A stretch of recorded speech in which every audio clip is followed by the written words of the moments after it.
welcome to the GT Pulse podcast. My guest today is Abhinay Bhagavatula from Quixant. Abhinay, great to have you back on the podcast.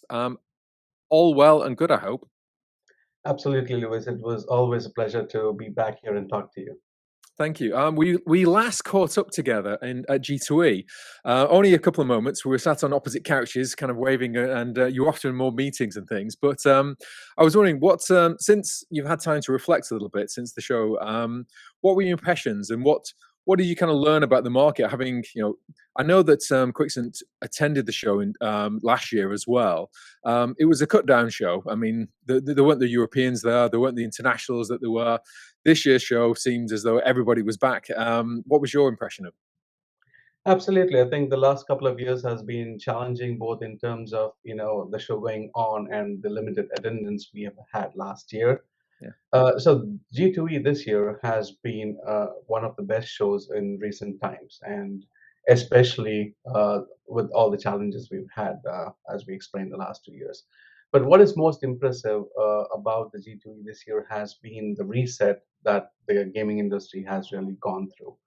One, we have seen a huge demand in new and existing markets over the last year or so. Sure. And G2E basically is just resets the whole gaming experience again.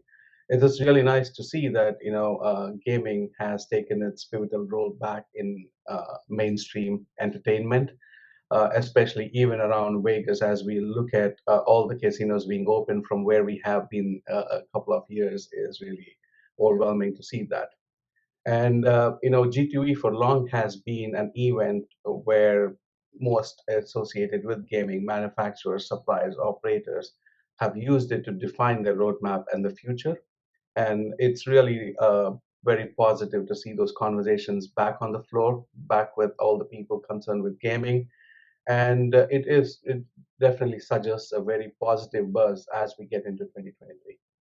One of the things that obviously the show was very vibrant again this year, but you had lots of online and sports betting that's been taking place. Whilst obviously we've not been up at the table for the last 3 years or so with COVID, you saw that obviously we got to the show and there was lots of new products, amongst them a new range from Quixant, a new range of cabinets, Quantum and Qinetic. I just wanted to find out a little bit of the background. Obviously, this has been something that's been in the pressure cooker at Quixant for a while. What are the reasons for creating the hardware, particularly at this time?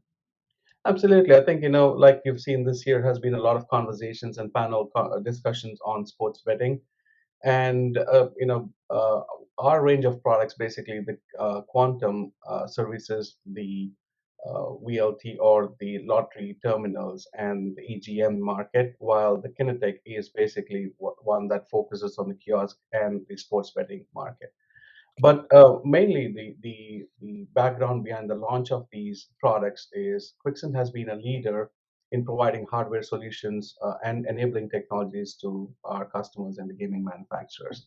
Our focus is basically to enable our customers with everything that is gaming except the content, and help our customers make best content. Content is king in this market. So the launch of Quantum and Kinetic is aligned in that direction, where Quixent is not only a niche provider or a quality provider of hardware technology, but as a turnkey enabler, helping our customers with speed to market solutions and providing them with ease of integration. So we do not just manufacture our cabinets, we deliver value through our full turnkey solution. And it's powered by our Quixent core gaming PCs and a full range of software and hardware integration that helps our customers to go to market. Okay, so we saw an awful lot of visitors at the show. I think over 25,000. What in terms of response back? I mean, what feedback did you get immediately from the show itself? What have you had since? And because you've got the two ranges, how are they split in terms of specific? Which customer is going to lean towards Kinetic? Which customer is going to lean towards Quantum? Absolutely. So I think one. It was very hard to judge any response going into the show with what has been, but we've been very pleasantly surprised and very positively engaged with our customers on the launch of these products. Okay. So, from the feedback that we received, the Kinetic is more focused on sports betting and kiosk space, where we target our customers mostly coming from an online perspective, who do not really have a lot of land-based experience and looking at Quixent to provide that guidance and full integration to put their online sports betting or kiosk-based online solutions into a land-based environment Okay. with the expertise of Quixent coming from a gaming perspective, understanding the regulations, understanding the needs of the market. The value that Quixent offers in terms of the full turnkey is a huge value for our customers who really do not have to worry about anything except enabling their game onto our hardware and solutions. Okay. From basically a quantum perspective, again, with the gaming experience that Quixent has built over the years, the cabinet solutions basically is a natural progression for us, enabling our customers, as we said, that a lot of new markets opening up. We've seen a lot of LATAM markets opening, a Yeah. lot of route markets opening up and stuff. And over the last 2 years, we've seen the natural growth of online gaming, and a lot of these customers trying to enter into the land-based. Most of the suppliers in the cabinet solutions provide the hardware, and that Okay. is where the differentiator for Quixent is. We're just not a pure hardware provider. We provide the full turnkey integration and value to our customers, helping them take all the way in and helping them with their launch into the market. Okay. And um, do you think that there will be tier one customers out there that are actually paying attention and thinking, okay, of all the costs and all the implications, and particularly again, I'm presuming over COVID with the pandemic, closing factories and creating an expense in terms of actually supplying their own hardware, sourcing their own hardware, getting all the solutions in the background, so they're all tied up. And we still saw ticket printing and bill of validator issues at G2E as well. Do you think there will be a migration to this solution for some of the tier ones as well? It's a very interesting question. Again, with my experience, I worked with tier ones. Yeah. In the past. I think the mindset is different and changing, especially with all the supply chain challenges, like you have mentioned in the last 2 years. People are having a different look at it.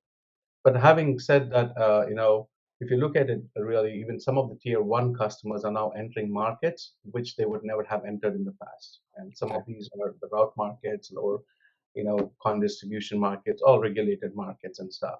So there is a shift in market acquisition for tier ones, Okay. and definitely the demand and the competition is driving that. And definitely this opens up the conversation, and with the challenge of the supply chain and everything that all of us have gone through in the gaming industry, mostly the tier ones have started to see the value of outsourced turnkey solutions. And some of these solutions that we provide is a far easier barrier to entry into these markets, given all the heavy lifting some of the tier ones have to do. So it's definitely a good conversation that opens up, and tier ones definitely, as per our conversations, are looking at the markets differently as we move into 23. Okay. Okay. So maybe something near term, long term. Do you think? Do you think it's a way off before that happens, or do you think it actually be quite closer than we think? Exactly. I mean, cost is the biggest driver in the current industry scenarios, and Okay. everybody is trying to, because yes, to keep the product rolling and the shortage of components and stuff, everybody has been willing to pay more. But as we move in, cost will become a major factor, Mhm. and any ways you can improve cost efficiencies, and some of the solutions that we provide in terms of the turnkey and value is really helping whether tier ones or any of our customers really provide that full value in terms of cost and quality. Okay. Well, one of the things that obviously if people want to find out more about this, they can go to the website, which you've just redesigned and relaunched, enhancing your Quixent hub. I wonder, just in terms of how that's been enhanced, or what you've added in there for people, and how this ties into the launch of the cabinets as well. Do you just give a little bit of background there, Abhinay? Oh, absolutely. And as a customer-centric company, Quixent, we're constantly striving to improve our customer experience and provide them with more ways to engage with our offerings, whether it's hardware or software offerings. So that's at the core, and the redesign of the website is in line with our direction of being a gaming company at the core. So So these are the two factors that have influence in the decisions we have made to improve the website of the software hub. And the launch of the new cabinets and the software really expands our reach as a gaming company, Okay. as a company that offers a suite of hardware, software, and turnkey integration, and enabling Quixant as a one-stop shop for all gaming needs for our customers. So, with this background approach and how we really want to improve the customer experience, I think all those are pretty visible in the website redesign and launch we have. And even existing customers, as they get onto the software hub, they will have a more ease of looking at the solutions that we offer, how they can integrate into their technology, into their platforms, and it's all about giving that best customer experience. So they can really drill down on the website. Yeah, at the show, one of the things that, I mean, I was guilty of this as well, was being kind of obsessed with the cabinets and just spending all my time talking about those. What else? What else did I miss at the show? What else were you know, you're famous for your embedded solutions? What other things did we kind of scoot over a little bit at the show? And what were the extra highlights for you, Abhinay? Yeah, I think one thing that has always been striking and a part of conversation over the last few years is how big and brighter the floor has become. Whether even you walk through some of the casino floors in Vegas or even the G2E floor, I don't think there is any size does matter in gaming now. Like everything is brighter, bigger, Yeah, resolutions are going up and so. absolutely. So as technologies evolve and the demand for gaming performance is just going up, the need to keep up with that is at the core. And we always need to strive to be ahead of the game to help our customers design, develop, and create the best games. So our customers always look forward for us proposing the best gaming platforms. And in this view, basically, we're bringing more options to our customers through our embedded offering. So we have introduced at G2E our Intel Gen 11 based gaming platform with the discrete PCIe graphics. This is the first time that Quixent is launching with a discrete PCIe graphics. And again, this is more allowing our customers to choose and scale their gaming platform as performance needs grow. Okay. And we have been providing a lot of solutions on AMD, though we have been working with Intel, but we have taken the partnership with Intel much more closer, and Mhm. we are releasing a new game platforms next year with Intel's new generation of platforms. So allowing our customers a more wide options and the best options to choose from between the best technologies that are available. Okay, so will we be seeing those at ICE coming up in February? Absolutely, yes. Okay, well, we can't get to the end of a Quicksand podcast without mentioning the state of the components and supplies sector. It's been an ongoing kind of roll call for now for over 2.5 years. Um, I mean, are we in better shape now than at the beginning of the year? And what can we expect in 2023? So this is a question that is asked the most at G2E, And by me as well, yeah, yeah, I'm guilty of that. Uh, but I think that's the right question to ask because that's what's driving how we cater to the industry. So there is no denying how challenging the last couple of years have been, and we at Quicksand are very proud of ourselves internally and very thankful to our customers who've been really great partners to work with us through these challenging times. Okay, But yeah, the most important decision that Quicksand has taken that has kept us in this path of success has been continued investment in inventory and strategic stock. And we continue to do that. And we start to see trends of supply chain normalizing. I would not say easing okay, in a few pockets, but we do not think we are out of it. Um, we did not see these patterns, if you ask me, 6 months or a year back, but definitely there are improving patterns in a few. And we expect things to normalize over the course of 2023, maybe second half of 23. That is what we are hearing from most of the IC suppliers okay. or the foundries. And we continue to monitor the supply chain very closely. And at this time, there is no plan for us to slow down on our investment into strategic stock or components and Okay. ensuring the best for our customers. Okay. Do you think are we catching up to what the backlog was? Are we somewhere in between of really kind of getting rid of all the kind of the pre-orders that have been coming in? Are we getting to the point where we're going to get to the bit where we're level with an order comes in and we get a supply of chips and things? Or are we still a way away from actually that kind of ramping up of that production? I'm just trying to think if we're talking about the recession kind of potentially kicking in, and whether that will dampen down the demand for supply, and whether that will have a kick-on effect as well into 2023. What's your view? Yeah, very interesting because anybody we have spoken to at G2E are not worried about recession, especially in gaming, Okay. because I think it's the demand and the opportunities that it presents right now, and they expect might be a correction or a slowdown, but recession is not on their minds at least at this time, and everybody is very positive as we end this year and get into next year. Yeah. Okay. From a supply chain perspective, yes, absolutely. What we are seeing is definitely the production has gone up a lot, but the demand has also been there.